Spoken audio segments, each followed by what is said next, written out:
Hello friends, welcome to my new page Onik Vlogs Library. This is my first vlog. I hope everyone will support me. So let's get started. তো বন্ধুরা কিছুদিন আগে আমি ঘুরতে গিয়েছিলাম জয়পুরহাটের একটি রেস্টুরেন্টে। অনেকবার এই রেস্টুরেন্টের পাশ দিয়ে যাওয়া হয়েছে বাট কোনোদিন ভেতরে ঢোকা হয়নি, তাই চলে এলাম। এখানে এসে যা দেখলাম সবই অবাক করার মতো। আসলে এটা রেস্টুরেন্ট নাকি পার্ক বুঝে উঠতে পারছিলাম না। তো আমার পুরো ভিডিওটা স্কিপ না করে দেখতে থাকুন পুরো ব্লগটি, এবং আপনারাও দেখে নিন এটা রেস্টুরেন্ট নাকি পার্ক। তো প্রথমে ঢুকতে হাতের ডান সাইডে চোখে পড়লো বিশাল বড় একটি মাঠ এবং পার্কিং জোন এরিয়া। তো আমরা এগুলো দেখে আমরা সরাসরি চলে গেলাম হাউসে। এখানে গিয়ে আমরা বসে পড়লাম এবং অনেকক্ষণ বিশ্রাম নেওয়ার পর আমরা চাউমিন আইটেম একটি খাবার অর্ডার করলাম। তবে খাবারটি বেশ ভালো ছিল, আমি খাবারের মান নিয়ে কিছু বলছি না, আমার কাছে বেশ ভালোই লেগেছে। আরেকটি বিষয় যেটা আমার কাছে খুবই ভালো লাগছে সেটা হচ্ছে আমরা খাবার অর্ডার করেছিলাম এবং সেটা 7-8-9 মিনিটের মধ্যে আমরা খাবারটি পেয়ে গেছি। তো বন্ধুরা, আপনিও যদি জয়পুরহাটবাসী হয়ে থাকেন তাহলে আপনি চলে আসতে পারেন এখানে।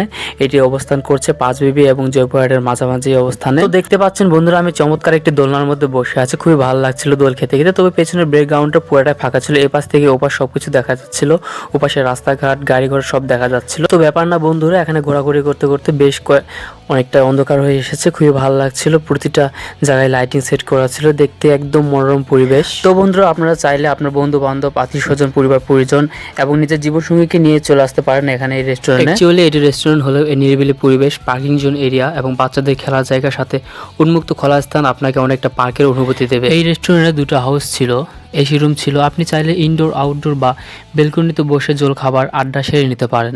আপনি যদি সূর্যাস্তের পর এই রেস্টুরেন্টে আসেন তবে এর আসল সৌন্দর্য আপনি উপভোগ করতে পারবেন। তো বন্ধুরা, এখানে দেখতে পাচ্ছেন ছোট্ট একটি লেকের মতো তৈরি করা হয়েছে, এখানে পানির ভেতরে লাইটিং সেট করা ছিল এবং দেখতেও বেশ চমৎকার লাগছিল।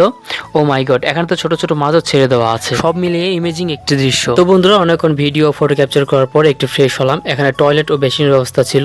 এখন প্রায় অনেকটা রাত হয়ে এসেছে, এখন ফিরে যাওয়ার পালা। তো যাওয়ার আগে এখানকার ক্যাপুচিনো ট্রাই করলাম, তবে ক্যাপুচিনো অর্ডার করার পর 20 মিনিট অপেক্ষা করতে হয়েছিল। ক্যাপুচিনোর উপরে ড্রয়িংটাও খুবই সিম্পল ছিল। তো বন্ধুরা, এই ছিল আমার ফার্স্ট ব্লগ এই পেজে।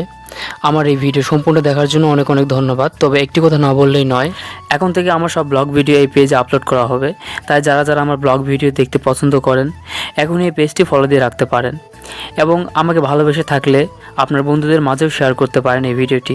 আর হ্যাঁ, আমার ফার্স্ট ব্লগ কেমন হলো অবশ্যই কমেন্ট করে জানাবেন। আপনাদের সাপোর্ট এবং অনুপ্রেরণা পেলে আরও নতুন কিছু আপনাদের উপহার দেওয়ার চেষ্টা করব। তো বন্ধুরা, আজকের মতো এখানে বিদায় নিচ্ছি, দেখা হচ্ছে নেক্সট কোনো ভিডিওতে। সবাইকে অসংখ্য ধন্যবাদ আমার ভিডিওটি শেষ পর্যন্ত দেখার জন্য।